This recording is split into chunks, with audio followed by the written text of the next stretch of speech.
Hello नमस्कार, मैं मोनू। हमारे यूट्यूब चैनल में आप लोगों का स्वागत है। आप लोग हमारे चैनल को लाइक करें, सब्सक्राइब करें, शेयर करें और बेल आइकन को दबाना ना भूलें ताकि हमारे जो भी वीडियोस आएँ उसका अपडेट सबसे पहले आप लोगों तक पहुँचे।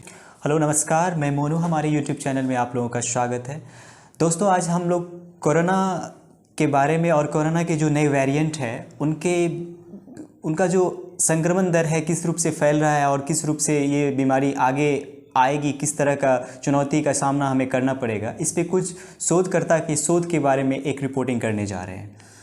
तो सबसे पहले हम अपने व्यूवर्स का स्वागत करना चाहते हैं हमारे यूट्यूब चैनल पे। जैसा कि हम सब जानते हैं, कोरोना वायरस का वेरिएंट कितना खतरनाक है। इसके बारे में कुछ वैज्ञानिकों और डॉक्टरों द्वारा की गई शोध के बारे में हम अपने चैनल के थ्रू अपने व्यूवर्स को बताना चाहेंगे कि कोरोना वायरस की आने वाली जो संकट है उसके बारे में हम लोग थोड़ा सा जागरूक हो सकें।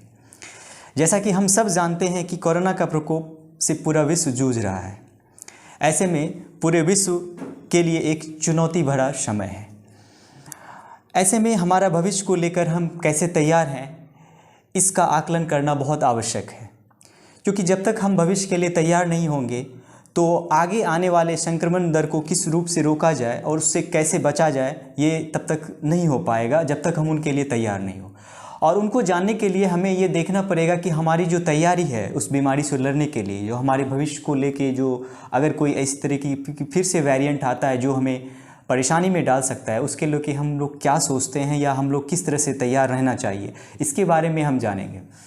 तो इस तैयारी का आकलन करने के लिए हमें सबसे पहले कोरोना के प्रथम पड़ाव से लेकर अभी तक के सफ़र के बारे में जानना होगा कि कोरोना कैसे संक्रमण फैला या कोरोना कैसे आया। जैसा कि वैज्ञानिकों का मानना है, कोरोना का पहला संक्रमण जो वुहान में टेस्ट हुआ था, जो 2019 नवंबर में, उसका संक्रमण दर यानी उसका जो संक्रमण दर था 2.5 था, मतलब 2.5 फैलने की जो उसकी डेंसिटी थी। लेकिन अभी जो पाया गया, अभी जो नए वेरिएंट हैं, जो यूके वेरिएंट है, जो कि इंडिया में सबसे पहले उसको मतलब पाया गया और इंडिया में उसका सबसे पहले नोटिस किया गया, तो उस वेरिएंट के बारे में साइंटिस्ट कहते हैं कि ये वेरिएंट 8.0 तक फैलने की उसका जो है वॉर ऑफ डेंसिटी है। यानी ये ज़्यादा लोगों को संक्रमण कर सकता है और संक्रमण के बाद इसमें इसकी जो स्थिति होगी पेशेंट को पूरा परेशान करेगी। मतलब उसमें क्या है कि पेशेंट को जो है रिकवर करने में परेशानी आएगी। तो इन सारी परेशानियों को लेके पूरा विश्व कोरोना को कैसे डिफीट करे, कोरोना से कैसे निजात पाए, इसको लेके क्या क्या काम हुई है और क्या क्या हमारे वैज्ञानिक और हमारे डॉक्टर्स इसके लिए कहते हैं, इसके बारे में चर्चा करेंगे। जैसा कि हम सब जानते हैं कि यूके कैंट में जो वेरिएंट मिला वो कोरोना का अल्फ़ा वेरिएंट, ये सबसे पहले भारत में ही पाया गया, ठीक है, जिसकी पहचान सबसे पहले भारत में ही हुई।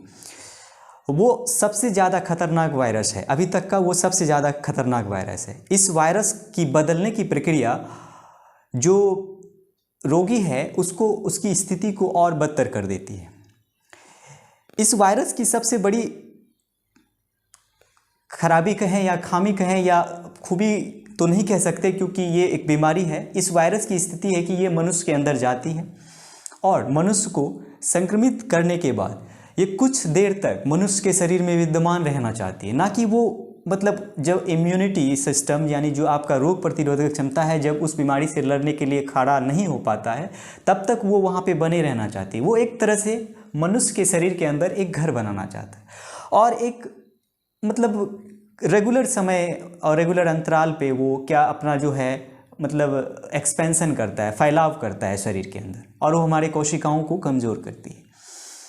तो ये जो वेरिएंट है ये इसलिए परेशान करने वाला है, जैसा कि वैज्ञानिक का मानना है कि ये वेरिएंट अल्फ़ा से बीटा तक आने में बहुत कम समय लेता है और अल्फ़ा से बीटा आने के बाद जो इसका संक्रमण दर है 50% बढ़ गया है।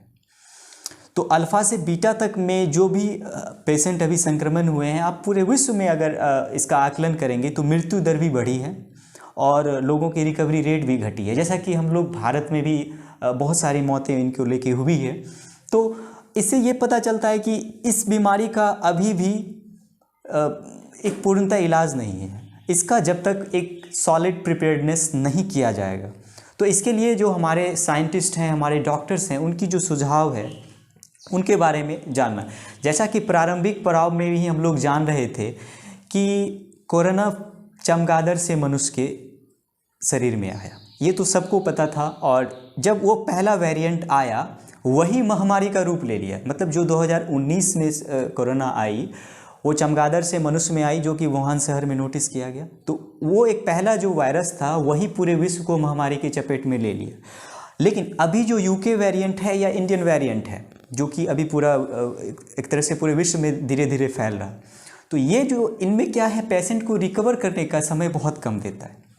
जैसा कि हम पहले भी चर्चा कर चुके हैं या बता चुके हैं आपको कि ये जो वायरस है आपके शरीर में एंटर करने के बाद एक तरह से घर बना के रह जाता है और वह कोशिकाओं में अपना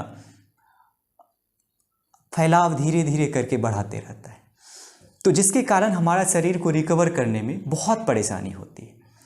तो अब इसके बारे में एक रिसर्च छपी जो कि इंपीरियल कॉलेज ऑफ लंदन है, उनके एक वायरोलॉजिस्ट वेंटी बार्केले कहती हैं कि ऐसा कम देखा गया है कि वायरस जब इंसानों में आती है या प्रवेश करने के बाद वो आदर्श स्थिति या खतरनाक स्थिति में बचने की कोशिश करती है। वो वहाँ पे अपनी इच्छाओं के को लेके वो कुछ देर तक या कुछ दिनों तक मनुष्य के शरीर में विद्यमान रहती है और वो अपना फैलाव करती है। लेकिन कोरोना को लेके जैसा कि हम सब जानते हैं कि कोरोना में क्या होता है कि हम लोग सामान्यतः उसको तुरंत पहचान नहीं कर पाते हैं, क्योंकि ये इसका जो पहचान है वो बहुत नॉर्मल है, जैसे कि आपको नॉर्मल फ्लूज में होते हैं या बुखार में होती है या जो वायरल फीवर्स में होती है। तो इसके लेके क्या होता है कि हम लोग उनको पहचान नहीं कर पाते। ये इसके पीछे बहुत सारा कारण है, या तो हो सकता है कि हम लोग बहुत कम प्रिपेयर्ड है उसके बारे में, या हम ये सोचते हैं कि नहीं ये एक वायरल ही है और ये ख़त्म हो जाएगी। लेकिन ऐसा नहीं है। जैसे ही ये आपके शरीर में आता है आपको इसकी पहचान करना पड़ेगा। ये आपको वस्तुतः एक बात जानना होगा कि आप अपने शरीर के डॉक्टर हैं और आपको पहचान होना चाहिए कि आप क्या कॉम्प्लेक्सिटीज़ फेस कर रहे हैं जब इस तरह की कोई परेशानी आपको महसूस हो रही है। तो बैकरेल कहती हैं कि जो सामान्य फ्लू है या महामारी है ये तब तक आपको पता नहीं चलता जब तक ये जानवर में रहता है। ये अपना रंग तब दिखाता है जब ये मनुष्य में प्रवेश कर देता है। अब एक वायरस की फैलने की क्षमता का अंदाज़ा इससे लगाया जाता है कि किसी व्यक्ति को रोग से लड़ने की क्षमता बहुत कम है, या वो संक्रमित होने के बाद जो ज़रूरी मतलब उनको जो ज़रूरी आइसोलेशन था या एक मतलब परहेज रखना चाहिए वो नहीं कर पाए। वो नहीं करने के कारण उनके दर्द में जो संक्रमण है उसके बाद जो उनसे जो दो चार या पाँच जितने भी लोग उनसे संक्रमित हुए, ठीक है, जो जितने लोग संक्रमित हुए वो उस वायरस का ऑर्नट कहला जाता है, ऑर्नट क्षमता कहलाता है।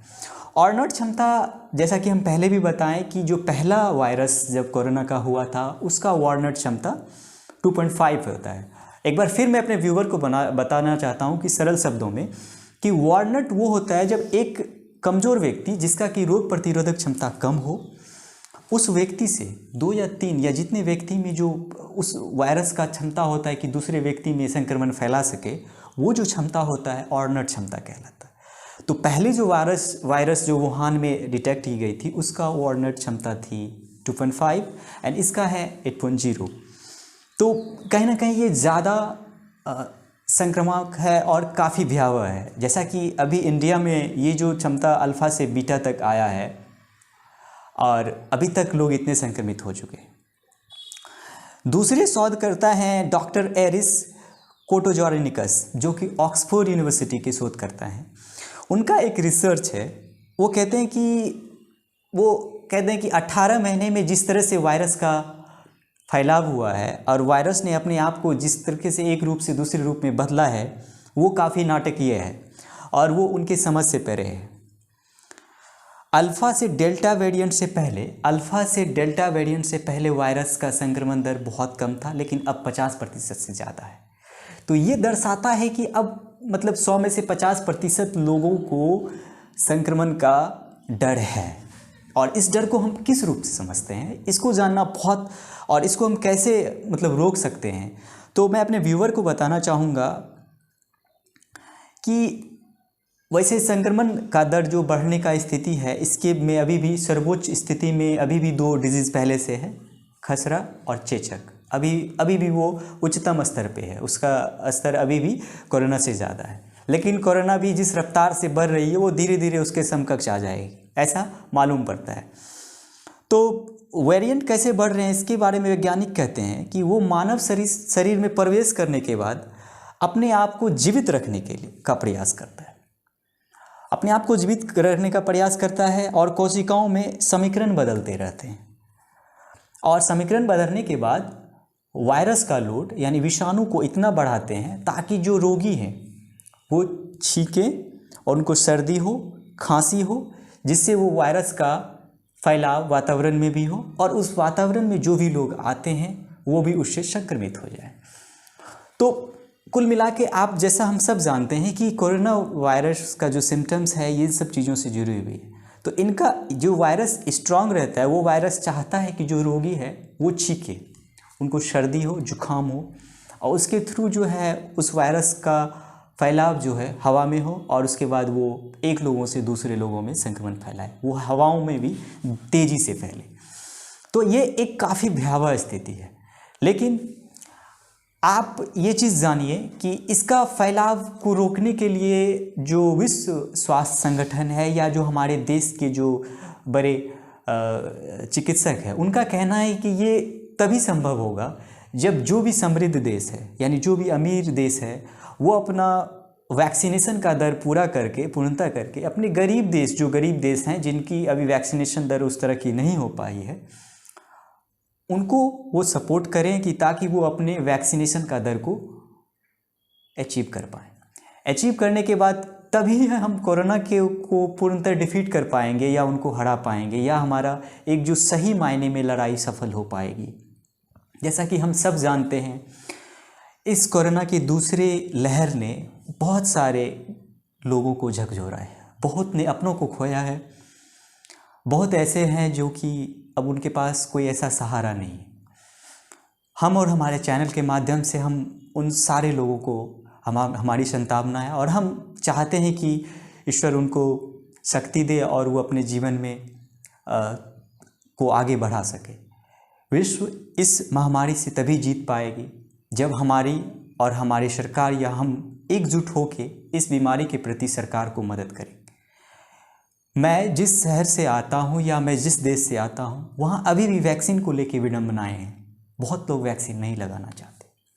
तो मैं अपने चैनल और अपने चैनल के व्यूअर और चैनल के माध्यम से बहुत सारे ऐसे लोगों को आग्रह करना चाहता हूँ और विनती करना चाहता हूँ कि अगर आपकी वैक्सीनेशन की बारी आती है तो आप वैक्सीनेशन लगाएं, और सरकार को इस महामारी में सफल बनने के लिए आप उसके भागीदार बने, ना कि वैक्सीनेशन का जो एक गलत प्रचार या दुष्प्रचार समाज में फैलाएं। इससे आप तो परेशान होएंगे ही, आपका परिवार परेशान होएगा ही, इससे समाज पे भी एक गलत असर होगा। तो इसीलिए अफवाहों पे ना जाएं। अगर आपका वैक्सीनेशन लगाने की बारी आती है तो वैक्सीनेशन ज़रूर लगाएं।